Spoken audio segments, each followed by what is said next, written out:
Hello again and welcome to Money Matters.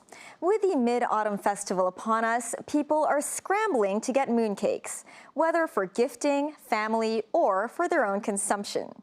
These days there are many choices, from the traditional red or white lotus paste mooncakes to low-sugar vegan creations. I spoke to a few different vendors to find out how they're faring as they go through the third year of COVID. This is supposed to be our first store. Okay. So the first kiwa ever, mooncakes and the Chinese bridal cakes over there. Yes. So I guess when people buy your mooncakes, they're also buying it for the heritage? Yeah, I think for our reputation and for what we've known to be good at.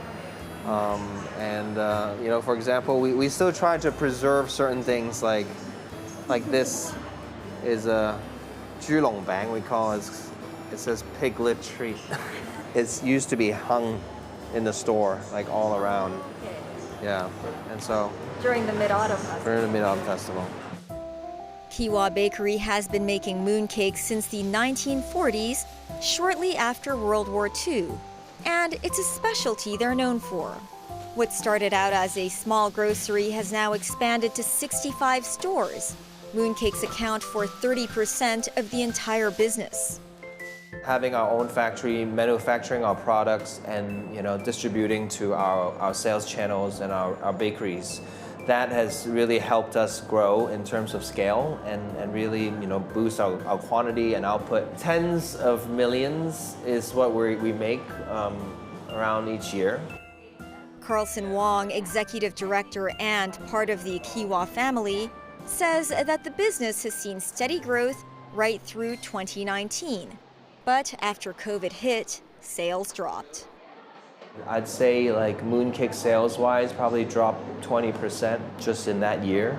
I think it is from the lack of tourists coming in and also just the overall sentiment of the consumers, and it's just people are spending more cautiously. Aside from dealing with the impact of COVID, there are the inflation and logistics issues adding to their headaches. He says that this year labor costs have gone up 20%, while ingredient costs have risen 15%. It's definitely affected the margin because we revise our prices, but we certainly cannot revise our prices in that rate.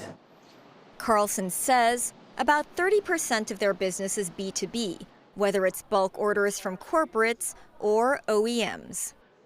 For these smaller clients, if they are wanting their own tailor-made products, and it's a whole different side of business, so we can be a one-stop shop for the clients if they have a need for such a thing. As a heritage brand, the company had many senior customers, but began reaching out to a younger market in the late 90s by tweaking their packaging and design as well as their flavors. A mochi custard mooncake. That's a new product for us. We haven't done it before. And we use Japanese ingredients like matcha tea and black sesame and yuzu. And the packaging design is in a wooden box that is reusable with sustainable material. So we attempt to do these types of new products that we see could be appealing to the younger segment. He says this mooncake, using traditional Chinese dessert ingredients, has become very popular since it was introduced a few years ago.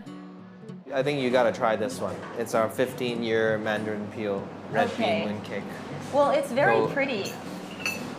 And I love the gold leaf in the middle. Oh, it's like zesty, tangy. It's good. Just a mandarin peel. It's kind of fresh tasting. You want to try your chocolate? Yes, right? I really want to try chocolate. Yes. I think I'm guaranteed to like the chocolate one. Oh, it's like a fudgy brownie. It's a fudgy brownie, yeah. I love brownies. And the crust is flaky. Just as Kiwa is reaching out to a larger demographic that now includes previous non-mooncake eaters like myself, Eska, an online bakery, makes vegetarian mooncakes for the more health-conscious. The shelf life is a little shorter than other brands, but at least it's a cleaner taste and I guess less preservative, so then it's, I guess, relatively healthier, even though it's still mooncake. Wesley began making the mooncakes 3 years ago, first only for family and friends, and after good feedback, decided to sell it to the wider public. Yeah, we actually get quite a lot of Western clients or expats or people that have grown up overseas.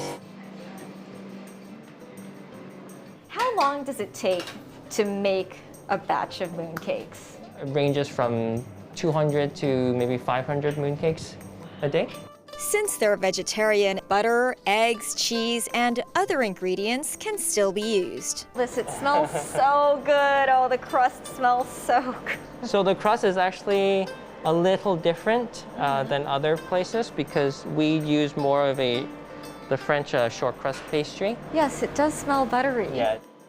Also different are the fillings, all of which have the molten or runny center. Wesley takes cues from what's trendy to things he likes to eat.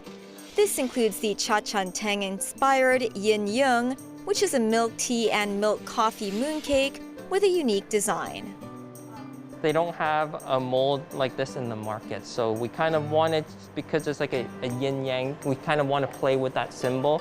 And I love that you've got Bitcoin and Ethereum here. Yes, I'm an investor in crypto, so I just thought that it would be a nice play since, you know, there is quite a big crypto community in Hong Kong. Yes.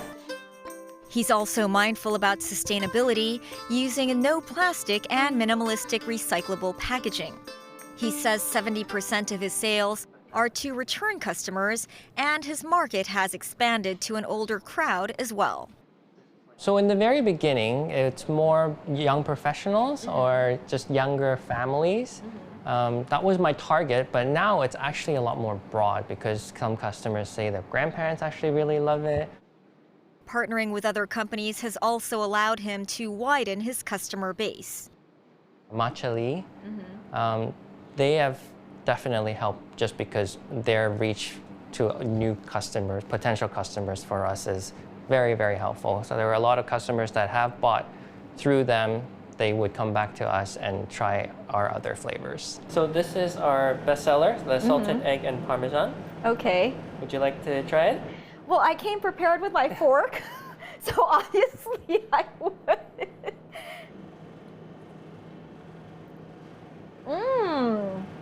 Oh, it's actually good. Yeah? It is. This is the kind of vegetarian I like. Cheese and eggs. Yes. This is great. You could even kind of say this is sort of healthy because it's vegetarian. It's low in sugar. I'm convincing myself. Keep going. Having discovered that healthy, yummy mooncakes exist, the next stop was the cakery, which makes vegan mooncakes. With a cafe offering vegan, keto, and gluten-free baked goods, Shirley, the founder, is on a mission to change our eating habits. What we've been trying is to, change the idea that people think that, oh, desserts are not healthy, they're evil, right? Our mooncakes are gluten-free, they're plant-based, and they are also refined sugar-free, food coloring-free, preservative-free. She says that 6 years ago, many people didn't know what vegan or plant-based food meant. Today, the market has changed. I think in terms of what people want, they also know what they want. A lot of them are becoming a lot more health conscious, especially since COVID. And unlike traditional mooncake businesses, she hasn't been affected by the lack of tourists. She says 50% of her sales are to return customers. Most of our customers are local, but then we also have a big customer base on the expat side. Like other retailers, she's absorbing much of the cost of inflation, adding that her mooncake prices are already comparable to those sold in hotels because the ingredients are expensive to begin with. She says that for this month, mooncake sales make up 20% of the business because they have a number of corporates looking for healthier options. I think since last year, it's stabled a little bit because I think all the companies are trying to cut costs. The cost of our products are quite high, and also the shelf life is quite short. So that's why they always end up like, I wish we could do it, but... Sustainable packaging is also important to her. I think this box is quite special because when we open it up, it's just one sheet of big paper. It's supposed to open up and then and look like a flower. Ah, yes, I see. Okay, and the prize is this. Yes, we have lava black sesame and lava mango. And then these two are new flavors. This is hojicha and chocolate, and this one is blueberry. Would you like to try it? Yeah, of course. Here goes.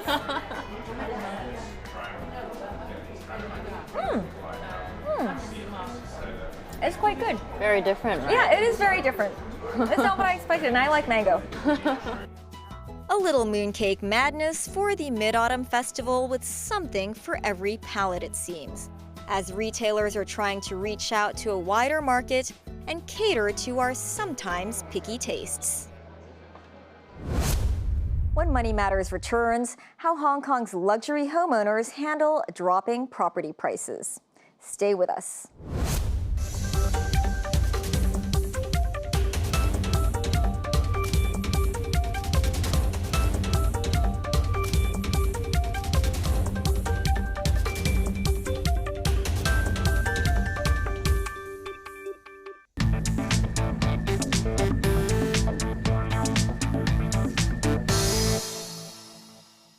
Welcome back to Money Matters.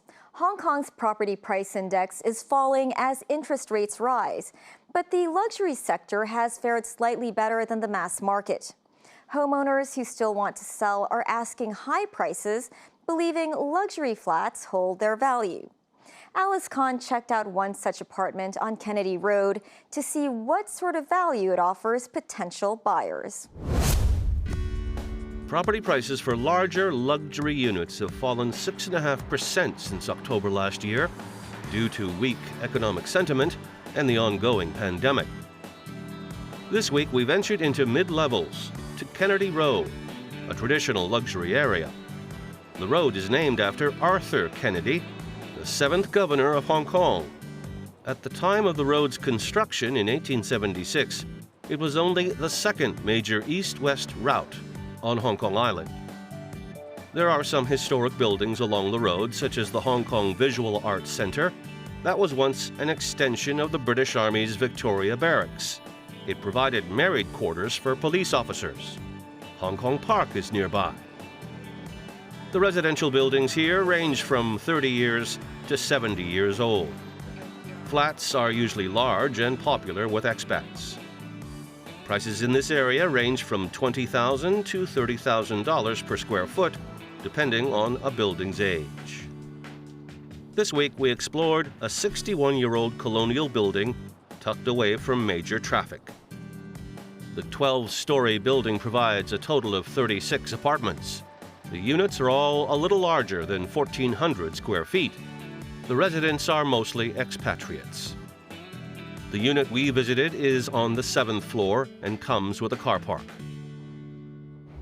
Oh, Jeremy, this is so spacious. What's the size? Alice, this room is 600 square feet. The kitchen, dining, and living areas are an open plan.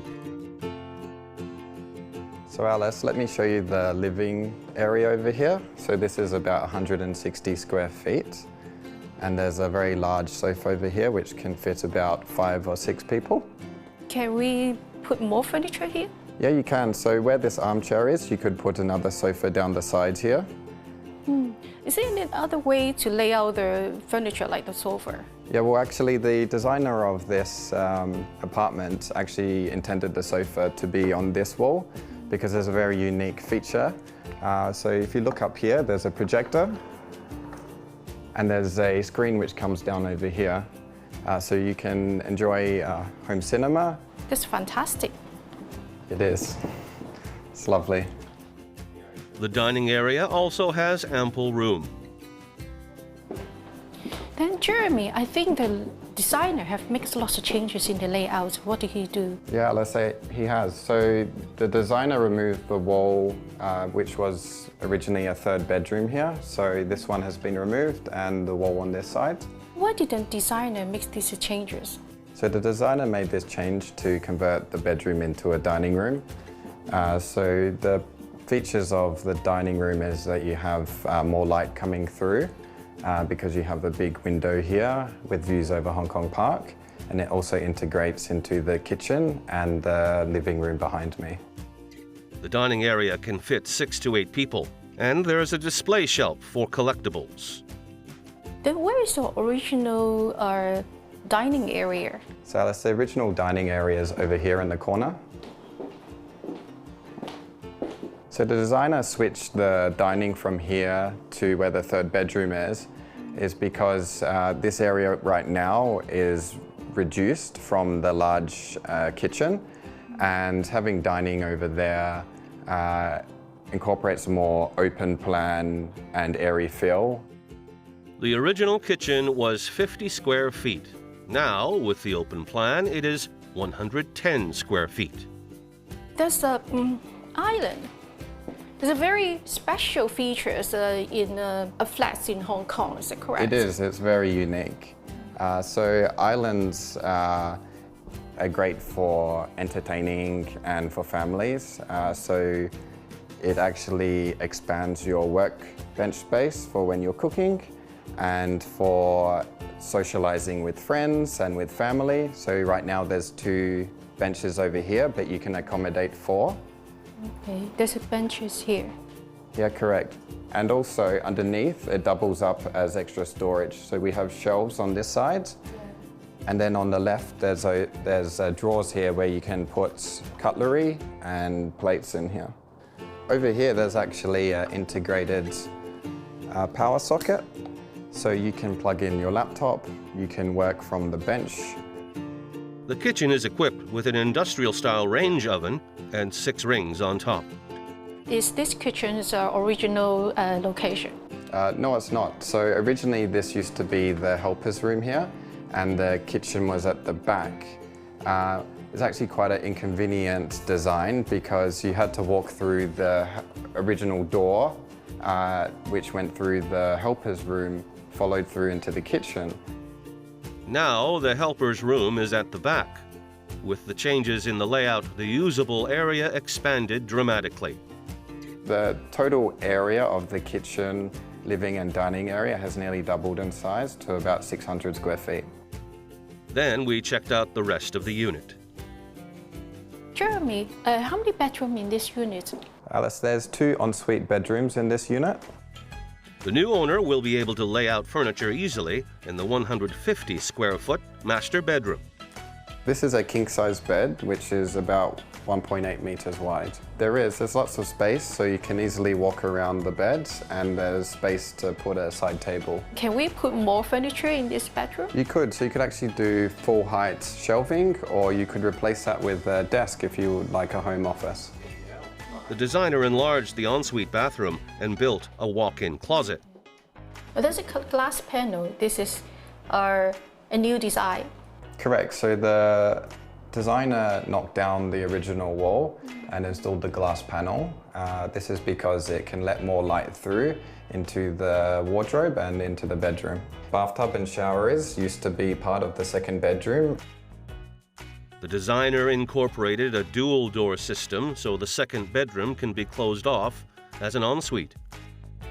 It's smaller at about 100 square feet.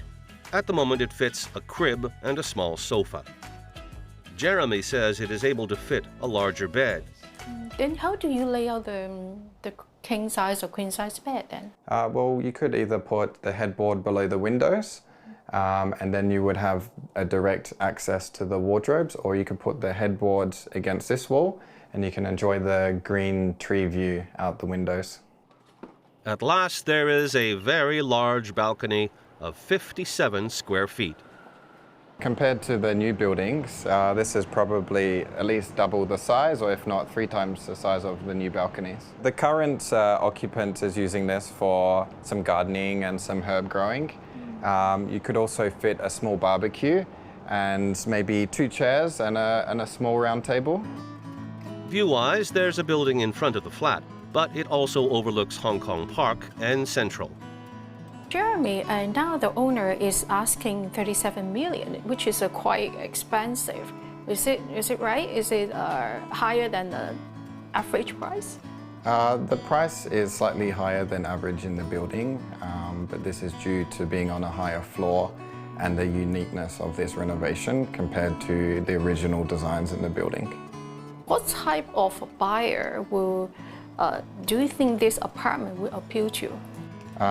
The target buyer for this apartment obviously has to be someone that's very rich. The style of buyer is probably someone that is Western or a Western Chinese. They like this type of flat because the renovation is quite Western. It has enlarged living spaces. Surveyor Kit Jung says the owner should consider lowering the asking price.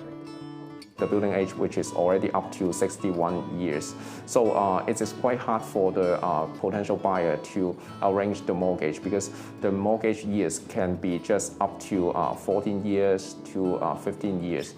So the monthly mortgage payment will be quite high. This will definitely affect the price. I'm thinking that the reasonable unit rates for that unit will be just very close to 20,000 per square foot on sellable area. So which is around 30 million Hong Kong. Kit also says the price is capped by planned enhancement works to improve the building's maintenance. New owners would have to factor this into the offer price.